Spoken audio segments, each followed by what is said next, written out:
Welcome to Weekly Meeple Chat, Week 5, and the first game we're going to discuss is Incan Gold, which is a press your luck treasure hunt. So we're going over a older version of it. Okay. The picture that you see on the screen is the newer version, and in fact there's even variants of that as well. Okay. And before we begin, I'm Julie, and this is my husband David. Yes, and we're going to go over how to play first. All right. So it's you have a deck filled with treasure cards and dangers. And every danger, there are 3 of a kind. So there's 3 spiders, 3 fires, 3, we call this creepy guy here. It's like a mummified guy. He's very creepy. And we have 3 snakes and 3 cave-ins. And then you have different treasures here from 1 to 17. And you'll see there's actually also special treasure cards that are, the first 3 would be worth 5 if you find them. And then if you find the 4th and 5th one, those are worth 10 each.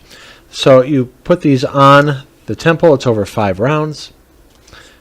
And so you'll mix in the first one in with all the dangers. I'm sorry, all the treasures And the and dangers. Yep. Then you would shuffle it up. And each round, you flip up a card. And the players have to decide whether or not to stay in the temple or continue. Now, if they leave, they will keep any treasures they've gained from that time. So, again, I'm just doing this. So right here, if it's a 2-player game, there's 2 huts here. This is where treasures that have gained from previous rounds go. So if there's 2 players, marked here, each player would divide up the treasures evenly. So this person would get 3. And turquoise is worth 1. The obsidian is worth 5 and gold's worth 10. And there would be 1 left over because you couldn't divide 7 evenly amongst 2 people. So then each player would decide if they want to stay or go. If a player wants to stay, they show this card here with the torch on. If they want to go, they'll show this card with the torch out. So each card would select which one they want to do, put it face down, and then they reveal it. So let's say this player wants to go. They'll take the treasure, any treasures that are out that have not been claimed. He or she would get that, put all 4 treasures in the tent because they left successfully without encountering a danger. And so this player is going to continue. So now a cave-in has occurred. If a second cave-in card comes in, this player would lose what they've gained so far. This player is going to continue. And so they didn't have to show their card if they're the last one left. Oh, spiders, he's going to continue. Okay, 9. So this player just got 9. So I'll do a exchange here. Let's say they keep on going. Now they got a creepy guy. Ugh. Okay, cave-in. So that person stayed too long, and because a second of a kind of danger occurred, it would go here to mark the round, and they would have lost their progress. And then the cards would get reshuffled in. And then you would add in another one of these treasures. Now, the rule with these are if they come up, you can only get them if you leave. Now, if 2 people leave at the same time, 2 or more, you do not get this. Only 1 person could leave to get that. And so let's say there was 1 left over here and 2 people left. You couldn't divide that up either. But let's say it was a card that had 4 on it remaining for whatever reason because you were playing with 5 players. These 2 people that left, they would get a share of this. They would divide up the remaining treasures. So that's one reason to leave the temple, is to get the remaining treasures and add it to what you've gained that round. So you play 5 rounds, and at the end of the 5th round, the player with the most treasures underneath their tent wins. So what are you laughing at? Just that the last time we played this with our son's best friends from Tucson, I managed to do something I've never done before, and that was collect 0 treasure. Yeah, you kept on staying too long. I did. I think that's the first time I've seen that happen. I think so, too. So we went over a little out of order this time. We forgot to go over. Oops. Oopsie. It came out in 2005. It's 8 and up. It's 3 to 8 players. Takes about 30 minutes, but we could get done in 10 minutes. It's a BGG rating of 6.8, and that might be because it's a push your luck game. There's not a lot of strategy. Right. The overall rank, though, is 623 out of over 15,000.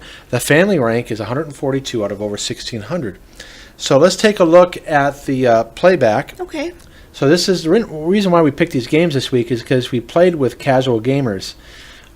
Two friends came up from Tucson of our sons, and they can play heavier games, but they prefer casual games. So that's the theme of this week is all casual games. So here we are getting started here. We're playing with 6 people, even though you can't see one of them off the screen. You can see his tent. So right there, I flipped up a treasure that cannot be divided among 6 people, and we decide if we're going to stay or go. Because if somebody did leave, they would have taken those treasures. You see we have a snake danger. We have to decide if we're going to stay or go. So every time you flip a card, you need to decide if you'll stay or go. Right. So now that was a treasure that you could divide up among 6 people. And even then there was still, it looks like 3 left on it. So whoever goes is going to get possibly 6 treasures. Okay, and who left there? David? No, I left. No, you did. So I clapped my hand because I had a feeling that another snake would come up. And it's not because I was flipping up the cards. But I left before the danger came up. Everybody lost their progress. I was able to keep the stones I got before, the treasures I got before, plus those 6. Right. So let's see how the game progresses. So you can see that we've had snakes happen once, spiders happen once, and fire. And we're on the 4th round right now. Yep. So I think some people, people are still in the game. Yeah. Everyone but David, he left, as always. And I think he ended up winning. You mean because David he left. Jr.? David Jr., Yeah. sorry, yes. So look, there's a lot of dangers out. We're all risking it now. And the reason why we're not so concerned about the spider and the fire, because there's only 3 of a kind in the deck, and I've already gone through 2 of them. I mean, I'm sorry, 1 each, so there's only 2 left in the deck. But with the cave-in and the creepy guy, there's still 2 more of those cards left. So you and Eddie left, and Brandon and Austin and I stayed in. Yeah, so you guys are pushing it. And again, you're going to Yep. push your luck too much. I did push my luck too much. I was just having so much fun, though. I just kind of kept thinking, well, maybe I can beat all Okay, these so guys. all 3 stayed in, so more treasure. Yep. And there's leftovers. So right now, it looks like there's 3 leftovers. Whoever leaves will get those. It looks like Austin left.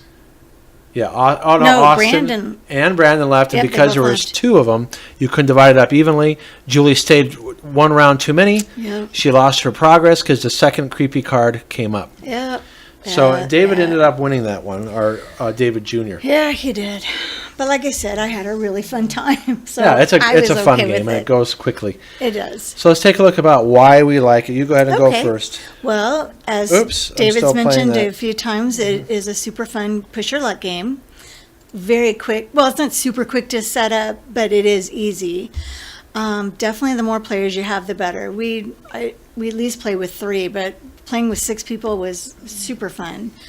It is a light game. It's nothing too serious. It doesn't burst your brain to play it. And I think it's a fun theme. I feel like Indiana Jones. Yeah, exactly. And there are variances of this game that you can look into. So I said the same thing. Again, when we make our lists, we don't talk to each other. We see our lists sometimes for the first time when on this PowerPoint. Right. So again, alluring theme. I like it as well. It has cool art. I think it's well done. It's a quick 2. Why did I say 2-player filler? I don't know. I should have said 3-player filler. Yeah. Yeah, so it's an error on my part there. I should say 3-player filler. That's okay. Easy to teach, especially with people who don't play many games. And again, it's one of the best push your luck games. This is, in fact, how many times have we played it? Oh, we haven't my gotten gosh, to that yet. I remember. I know I wrote it down. Oops. Quite a few. Okay, so let's see how many times we played it. Okay. Dun, dun, dun. Dun, dun, All right, so we both rated it very 26. good using the BGG ranking, and we've played it 26 times Man. since we've been keeping track for the last 2 years. So that shows you how many times we play it. Because our son, David Jr., will pick it often when he just wants to play a quick game. Yes. So that's... And he wins it usually when he picks it, too. Yeah, he does win it a lot. So sneaky. So that's our first game for this week. And we're going to move on now to the next game. Thank you for watching.